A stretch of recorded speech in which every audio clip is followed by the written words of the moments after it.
Hey guys, this is E10 Sun from SunBros. Today I'm really excited to be bringing you guys this brand new video. But before we get started with that, I want to make sure I remind you guys on how to get entered in for a chance to win our guaranteed skin giveaways that we do every Sunday night during our 1-hour question and answer live stream. All you gotta do is make sure you're subscribed to the channel, give the video a thumbs up, and comment below with your in-game name and which skin you'd like to receive on either the NA or EU servers under 700 vouchers. And remember, the more videos that you do this with that are uploaded each week, the higher chance you have to win. Alright guys, let's go ahead and jump into our Murad how to build video. I apologize this video is so late. It's been a wild week for me and I am now finally getting to it, but I promise it is going to be a good one.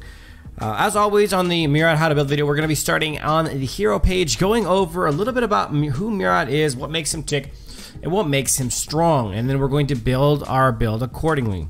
Let's start with his passive Rift. On Murad's 4th consecutive normal attack within 3 seconds.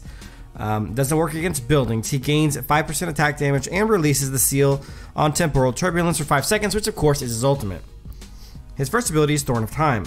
The cooldown starts at 12 seconds and goes all the way down to 5 at level 6. Murad leaps forward, dealing damage to enemies in his path and stunning them. He can leap again within 5 seconds of the initial cast, and he can return to his starting location if the ability is cast a 3rd time within 5 seconds. So he can do essentially 2 dashes. 1 dash, within 5 seconds he can dash again, and then within 5 seconds he can return to the original location of where he's at. Both the 1st and 2nd dash do indeed cause that stun, which makes it a pretty decent ability. His 2nd ability is Another Dimension. The cooldown timer on this starts at 12 seconds, goes down to 10 at level 6, so not a whole lot of droppage there. But Murad creates a distortion in space and time that deals physical damage to all enemies in the distortion field. It also deals damage to those enemies who are entering or leaving the distortion field and reduces their movement speed by 90% for 2 seconds, which is a pretty incredible amount. 90% might as well be a stun. It's really nasty. In addition, he lowers target armor by 100 for 3 seconds. You'll notice by level 6 that goes up to 475 armor. So the reduction in armor is actually very substantial, especially later on. Murad cannot be targeted or attacked while creating the distortion field. So good to note that he can't be targeted or attacked. It's an ability that gets him out of some really sticky situations if used correctly by the Murad player. And lastly, his ultimate, Temporal Turbulence. 12-second cooldown to start, and it does not go down at all without cooldown reduction. Murad enters a temporal rift, unleashing 5 attacks on enemies in the target area, dealing a bunch of physical damage per attack, and 50% of lifesteal effects apply for those attacks. So Murad can actually get lifesteal from the ultimate, which is pretty nasty. While in the temporal rift, Murad cannot be targeted and attacked. So again, another way that Murad can be completely untargetable for a while. This ability can only be used after Murad's passive opens the seal, which will close again after use. So this is actually the ultimate's really what makes Murad so strong. And one of the things we're going to focus on is essentially maximizing the damage that the ultimate does. Everything that Murad does is to set up his ultimate, and that's what we're going to focus on as well. So in building Murad, obviously, first thing to note is that he is a jungler, so we're going to be building the jungle item, and of course the only one that makes any sense at all in Murad is going to be Soul Reaver. So that's a really quick, easy item. It gives us the attack damage we need at 90 to start off, and it gives us 15% cooldown reduction, which is actually really good on Murad because his abilities are everything to him. Murad is not meant to do auto attack damage. Everything that Murad is about and does is to do as much damage as humanly possible with his ultimate. Next, we're going to, additionally, we get the stacks of Wild, which increases attack damage by 3 for every monster killed, and attacks to 15 times. So it gives us an additional 45 attack damage, giving this item, once it's fully built, 135 attack damage total, which is actually a pretty good amount. Then we're going to be moving, of course, to our boots section, and there's a few different ways to go with these. You know, some people may want to go flashy boots to get some more cooldown reduction. Some people may want to go war boots to get some more attack speed, which doesn't make a lot of sense to me personally.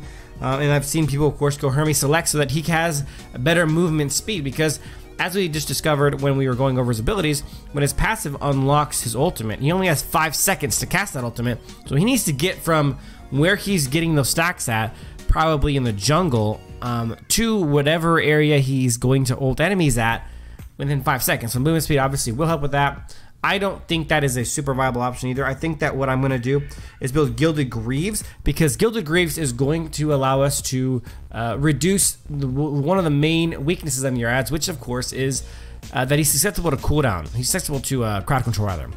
So we're going to reduce all crowd control effects by 35% via the passive resistance. That means that if you get stunned, slowed, knocked back, knocked up, you know, petrified, frozen, whatever may happen to you, this will cause it to go from, for example, 1 second down to 0.65 seconds, reducing it by 35%, which is a really, really solid. Again, and that is one of the main boots I take on most heroes because of that fact. Next, we're going back to the attack section, and we're going to be getting our first real attack item, which I'm really excited about, because I think that it is a really big deal for him, and that is Spear Longinus. And I'll tell you why this item is so good. 15% cooldown reduction is the first thing. So we're going to be getting some cooldown speed. Now this gives us a total of 30% for this build so far. And that's exciting because it'll give Murad the ability to ult more often, to do his dash more often, and of course his second ability, which gives us the very, very small time that we get to be completely immune and untargetable to everything while opening up that rift. Okay, so the armor is a nice bonus, but it's not what we're here for. The passive is, however, one of the main reasons we're here. It decreases our target armor by 50 on hit for 5 seconds, stacks up to 5 times. So in an ideal scenario, you're going to be getting your stacks, you're going to dash to wherever you're going, you're going to pop the second ability, and then you're going to do your ultimate. Now, with the Spear Longinus, you know, if we get a dash in, and then we get the second ability in, that both cause damage, we will then ult, and by the third hit of the ultimate, we'll have decreased 250 armor total, and we'll be doing, you know, a pretty solid amount of more damage on the last 3 hits. Or the last 2 hits rather. So that is one of the main reasons we go with Spear Longinus. It gives a little bit of tankiness, gives a little bit of cooldown reduction, attack damage, but really we're trying to get a lot of that armor pierce or armor reduction on there, because at the end of the day, Murad's job is to do as much damage with ultimate as possible, as we've discussed. And to maximize damage on his ultimate, we want to, of course, make sure that the enemy has as little armor as possible. Now, we can't go full bore necessarily on armor pierce. Some people do, and we'll discuss why. I think there's better ways to go. Now, the second damage item we're going to be getting is going to be Rank Breaker. And this is going to give us another 110 attack damage. It's going to give us some increased movement speed when you exit battle, which is just good for movement's sake, for mobility's sake. Not really something we're going to use in a battle. But really, we're going to get the passive break. Increases armor pierce by 100. Plus 10 per level. So that's going to give us a max of 250 when we are maxed out at level 15. Now, you combine that with the 250 we're going to be getting for Spear Longinus, and now we're sitting pretty at a potential 500 decrease of armor of any enemy unit that we're attacking. Now, this is where there's some deviation in my part as opposed to some other people. Some people will like to go to Miramasa, and this is a perfectly fine way to build him if you have a very tank-heavy team. Now, I believe that Murad is best played as an assassin, and I believe that an assassin's job is to really take out the enemy squishies, and I don't think that Miramasa is needed for this. The 500 armor pierce that he already has on him is enough to take out the majority of squishies and even the majority of warriors in the game.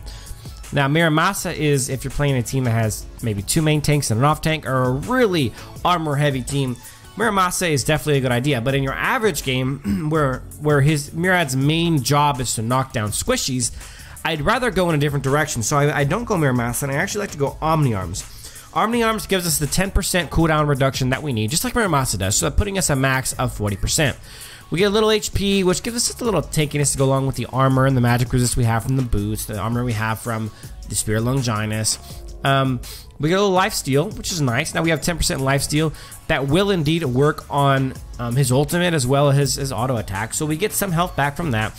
But obviously the attack damage is nice. Attack speed is inconsequential. But the passive, I think, works really, really well with Murad's kit. And so one of the things to really maximize Murad's set of attacks, instead of going dash into the fray, throwing down the second ability and ulting, I think probably the better option to do, and one of the things that I've seen best done on Murad is to dash, second ability, auto attack, so you get that big fat auto attack with the Omni Arms boost, because you have a lot of physical damage, you have a lot of attack damage. And so it actually is a very, very large auto attack because of that. And you have the armor pierce. So even though it won't crit necessarily, it'll still hit really hard. And then you get to, so you dash, second ability, auto attack, then you ult, and then you land your ult with plenty of time still to be able to hit the dash again to go back to your original location, which is what Murad's all about. He's all about dashing in, you know, lowering the target's armor with the second ability. Because remember, it doesn't just make him immune for a split second from being targeted or damaged at all. It also reduces the enemy's armor, and I believe it starts. Let's double check. It starts at 100, and then it goes to 475 at level 6. So it's a really important part of his kit to be able to reduce that damage. The second ability is important. Then you auto attack to do a nice little chunk, and then you go ahead and ultimate, and that is kind of how you maximize the damage of Murad's kit, which is the dash, second ability, auto attack, ult. Throwing in that little extra auto attack with now that we have the Omni Arms is worth doing. It actually really gets you to just a little bit higher place of damage for him, and I think it just really, the other thing that it does that is actually underrated is that the auto attack gives you a third hit of the Omni Arms, or the Spear of Longinus passive. And now we've maxed out the 250 by the second hit of the ultimate instead of the third. So it gives us 3 full damage, or really 4 full damage ultimate attacks of, you know, that full 250 armor pierce from Spear of Longinus. So I like that as well. I think that is the absolute best way to max out Murad's true way to play the game, which is, again, that combo of stacks, dash, second ability, auto attack, ult, and then dash back to your original location. That is the Murad gameplay in a box, and obviously there's other things that can be done, but that is essentially what he does as a hero. Then we're going to be finishing it off with an item that I think just makes sense, and that's Fenrir's Tooth. The reason why I think Fenrir's Tooth makes sense is a couple different reasons. 200 attack damage obviously is huge on Murad, very, very sick. But the passive is too good to pass up from Murad. Increases all damage dealt by 30% when the target's HP falls below 50%. So let's say you dash, second ability, auto attack, and then ult, and the first 2 shots by then get the enemy hero below 50% health. Now, not only are you maxed out at the 250 armor decrease from Spear of Longinus, but now you've dropped them below 50% health, and you get the 30% extra damage from Fenrir's Tooth. Those last 3 hits on Murad's ult are going to hit so incredibly heavy and hard against squishies, it's not even funny. And so this is the build that is going to do the most nasty damage on Murad humanly possible. And this is truly the way that Murad plays. This is truly the way that Murad operates in the game, and I think this is the way that we are going to maximize his damage 100%. If you have a very armor heavy team, and I'm talking about very heavy, then switching Muramasa for Omni Arms is not a bad way to go. I just think this is going to get you the most for what you're doing with Murad for his job, which is of course to take down the enemy squishies. There's no reason you can't ult in with this build and get a triple kill and then go right back into your jungle farming like nothing happened. So this is the build to maximize the absolute most damage on Murad humanly possible. Then we're going to be going over, as we always do, to the Arcana setup, and we're going to be looking at the 80 pen setup, which is going to be pretty simple. Onslaught, 2 attack damage, 3.6 armor pierce per. That's 20 attack damage and 36 armor pierce. Then we have Assassinate, 1.6 attack damage and 1% movement speed, which is going to get us, you know, the ability to move around the jungle a little faster, get into our positions faster for that wombo combo that he brings to the table. Then, of course, we're going Skewer for 0.5 attack damage, or 0.9 attack damage and 6.4 armor pierce. Now that gives us a total of 100 armor pierce between these two, so 36 plus 64, and then it's going to give us 20 plus 1.6 is 36 plus 0.9 is 45 attack damage. So 100 armor pierce, 45 attack damage, and 10% movement speed is what we get from these Arcanas. And of course, the only talent to go with him is Punish, because you're going to be jungling with him. Now that is our build for him. Those are talents, Arcana, and of course the build for my guy Murad. And I think, yeah, I think this is it, guys. This is the build that's really going to take you to the next level on him, to do a lot of damage, and to really take advantage of Murad's kit. Murad is built to be a wombo combo, you know, ABC 1, 2, 3 hero that goes in and just deals an F ton of damages and gets out of dodge. And this is the build to kind of maximize that. Now, at the end game, you're definitely free to sell boots for Miramasa just to do the absolute peak amount of damage. Then you're pretty much removing all armor from every hero in the game. I mean, that's just crazy amounts. Or if you have a really tank heavy team with a lot of armor, you switch out Omni Arms for Miramasa, and then you're back to just dealing balls to the wall damage. So that is it, guys. And the only other thing I want you added is, if you guys are having an issue where you're dying a lot with Murad, consider taking an item like Death Sickle, which prevents any damage from a potential killing blow, or even Ancestral Glory. I mean, it's not the ideal way to go, but if you have to swap out an item for one of those to stay alive, obviously that's something you gotta do. I mean, you gotta do what you gotta do. And but this is the build that I suggest you guys really honing in on and getting used to and starting to dominate on. But guys, I appreciate you guys watching the video. I apologize that it was so late.